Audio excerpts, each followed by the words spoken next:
നമസ്കാരം.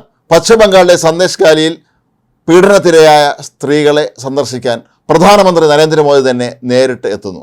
അടുത്ത മാസം 6-ന് പശ്ചിമബംഗാൾ സന്ദർശനത്തിനിടെയാണ് അദ്ദേഹം ഇവരെ സന്ദർശിക്കുന്നതെന്നാണ് BJPയുടെ ബംഗാൾ വൃത്തങ്ങൾ സൂചിപ്പിക്കുന്നത്. ഈ മേഖലയിൽ വർഷങ്ങളായി തൃണമൂൽ കോൺഗ്രസിൻ്റെ നേതാക്കളായ ഒരു സംഘം ക്രിമിനലുകൾ നടത്തുന്ന അക്രമങ്ങളുടെ പരിണതഫലമാണ് ഈ ഒരു ബലാത്സംഗ സംഭവവും. 13 വയസ്സുള്ള ഒരു പെൺകുട്ടിയെയാണ് അവിടുത്തെ തൃണമൂൽ കോൺഗ്രസിൻ്റെ നേതാവും ഗുണ്ടയുമായ ഷെയ്ഖ് ഷാജഹാന്റെ അനുയായികൾ ബലാത്സംഗം ചെയ്ത് കൊന്നത്. ഇതേ തുടർന്ന് അവിടെ വ്യാപകമായി സംഘർഷങ്ങൾ അരങ്ങേറിയിരുന്നു.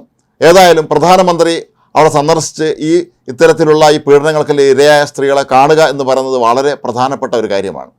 പശ്ചിമബംഗാളിൽ തൃണമൂൽ കോൺഗ്രസ് അധികാരമേറ്റതു മുതൽ നേരത്തെ പതിറ്റാണ്ടുകളോളം കോൺഗ്രസും പിന്നീട് CPM-ഉം എന്തൊക്കെ അതിക്രമങ്ങൾ നടത്തിയിരുന്നോ അതേ മാതൃക തന്നെയാണ് ഇവിടെ മമതാ ബാനർജിയും അവരുടെ രാഷ്ട്രീയ പാർട്ടിയിലെ പ്രവർത്തകരുമൊക്കെ തന്നെ പിന്തുടരുന്നത് എന്നുള്ളത് വളരെ പ്രധാനപ്പെട്ട ഒരു കാര്യമാണ്. 70കളിൽ പശ്ചിമബംഗാളിൽ സിദ്ധാർത്ഥ് ശങ്കറുടെ നേതൃത്വത്തിലുള്ള കോൺഗ്രസ് സർക്കാരാകട്ടെ വ്യാപകമായ തോതിൽ ചെറുപ്പക്കാരെ പോലീസ് കസ്റ്റഡിയിലെടുക്കുകയും അവരെ പലരെയും മർദ്ദിച്ചു കൊല്ലുകയും ചെയ്തതായി അന്ന് ആരോപണം ഉയർന്നിരുന്നു. മാത്രമല്ല എല്ലാ കാര്യങ്ങളിലും അടിച്ചമർത്തൽ രീതിയാണ് അവർ പിന്തുടർന്നത്.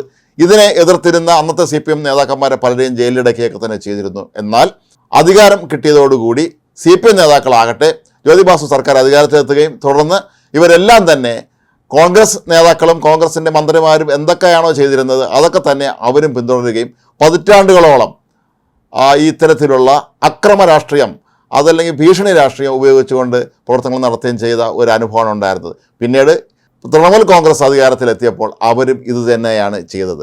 പശ്ചിമ ബംഗാളിൻ്റെ മണ്ണ് എക്കാലത്തും ഇത്തരത്തിലുള്ള ആരാണോ ആ സംസ്ഥാനം ഭരിക്കുന്നത് അവരുടെ നേതാക്കന്മാരും പ്രവർത്തകരും നടത്തുന്ന അതിക്രമങ്ങളെ തുടർന്ന് അവിടെ ചുവപ്പ് നിറമായി മാറി എന്ന് പലരും പറയാറുള്ള ഒരു സ്ഥലം കൂടിയാണ് പശ്ചിമ ബംഗാൾ.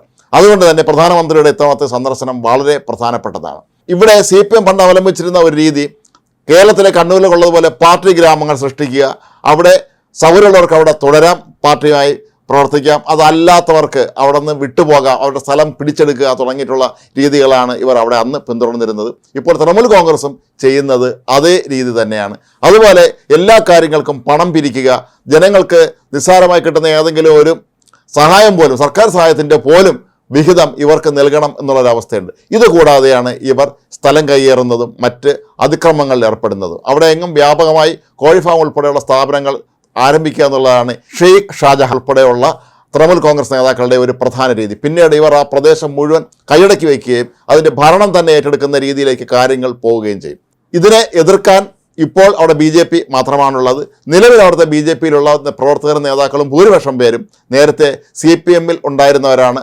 ഈ തൃണമൂൽ കോൺഗ്രസ്സുകാരുടെ അക്രമം സഹിക്കാൻ വയ്യാതായപ്പോഴാണ് അവർ BJPയിലേക്ക് ചേർന്നത്. അപ്പോൾ ഇപ്പോൾ പശ്ചിമ ബംഗാളിൽ തൃണമൂൽ കോൺഗ്രസിനെ എതിർക്കാൻ ആകെ BJP മാത്രമാണ് ഉള്ളത് എന്ന അവസ്ഥയിലേക്ക് കാര്യങ്ങൾ എത്തിയിരിക്കുന്നു. മമതാ ബാനർജി ആകട്ടെ ഇതൊന്നും തന്നെ കണ്ട ഭാവം കാണിക്കാതെ തൻ്റേതായ ഒരു ശൈലിയിൽ ആരെയും അനുസരിക്കാത്ത ആരെയും അംഗീകരിക്കാത്ത ഒരു രീതിയിൽ തന്നെയാണ് മുന്നോട്ട് പോയിക്കൊണ്ടിരിക്കുന്നത്. അപ്പോൾ ഈ ഒരു പ്രത്യേക അവസ്ഥയിൽ പശ്ചിമ ബംഗാൾ ഗവർണറായ മലയാളി കൂടിയായ CB ആനന്ദ ബോസ് ഇത് സംബന്ധിച്ചുള്ള റിപ്പോർട്ടൊക്കെ തന്നെ കേന്ദ്രത്തിന് കൊടുത്തു. എങ്കിലും ഇപ്പോഴും മമതാ ബാനർജിയും അവരുടെ അനുയായികളും നടത്തുന്ന ഈ അതിക്രമങ്ങൾ തുടരുന്ന സാഹചര്യത്തിൽ പ്രധാനമന്ത്രി തന്നെ അവിടെ സന്ദർശിക്കുക എന്ന് പറയുന്നത് വളരെ പ്രധാനപ്പെട്ട ഒരു കാര്യമാണ്. നേരത്തെ ഇന്ന് ഉപരാഷ്ട്രപതിയായിരിക്കുന്ന ജഗദീപ് ധൻഖർ പശ്ചിമ ബംഗാൾ ഗവർണറായിരുന്ന കാലത്ത് അദ്ദേഹത്തെ ഇത്തരത്തിലുള്ള തൃണമൂൽ കോൺഗ്രസ് അതിക്രമം നടത്തുന്ന പല സ്ഥലങ്ങളും സന്ദർശിക്കാൻ പോലും അനുവദിക്കാതിരുന്ന, അതിനാവശ്യമായ സുരക്ഷ ഒരുക്കാൻ തയ്യാറാകാതിരുന്ന ഒരു സർക്കാരായിരുന്നു മമതാ ബാനർജിയുടെ നേതൃത്വത്തിൽ അന്നും ഉണ്ടായിരുന്നത്. ഇന്നും അതിന് വലിയ മാറ്റമൊന്നും സംഭവിച്ചിട്ടില്ല. എല്ലാ കാര്യങ്ങളെയും അക്രമപരമായി നേരിടുന്ന ഒരു രീതി, അത് പ്രത്യേകിച്ച് സ്ത്രീകളോടും കുട്ടികളോടും ഒക്കെ തന്നെ യാതൊരു തരത്തിലുള്ള ദയാദാക്ഷിണ്യവുമില്ലാതെ പെരുമാറുന്ന രീതി, ഇത് പശ്ചിമ ബംഗാൾ ഭരിക്കുന്ന രാഷ്ട്രീയ പാർട്ടികൾക്കെല്ലാം തന്നെ ഒരു രീതിയായി അവർക്കൊരു അലങ്കാരമായി കൊണ്ട് നടക്കുന്ന രീതിയിലേക്ക് കാര്യങ്ങൾ എത്തിയിരിക്കുന്നു എന്നുള്ള ഈ സാഹചര്യത്തിലാണ് പ്രധാനമന്ത്രി തന്നെ നേരിട്ട് സംഭവ സ്ഥലത്തെത്തുന്നത്.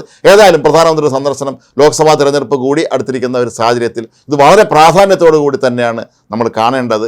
എന്തെങ്കിലും പ്രഖ്യാപനം തീർച്ചയായും പ്രധാനമന്ത്രിയുടെ ഭാഗത്തു നിന്ന് ഉണ്ടാകും എന്നുള്ളത് ഉറപ്പാണ്. അവിടുത്തെ സാധാരണക്കാരായ ഈ കഷ്ടത അനുഭവിക്കുന്നവരുടെയൊക്കെ മർദ്ദനവും ക്രൂരതയും ഒക്കെ അനുഭവിക്കുന്ന പാവപ്പെട്ട ജനങ്ങളെ സംബന്ധിച്ചിടത്തോളം ഇത് വളരെ പ്രധാനപ്പെട്ട ഒരു സംഭവമായിരിക്കും പ്രധാനമന്ത്രി അവിടം സന്ദർശിക്കുന്നത്.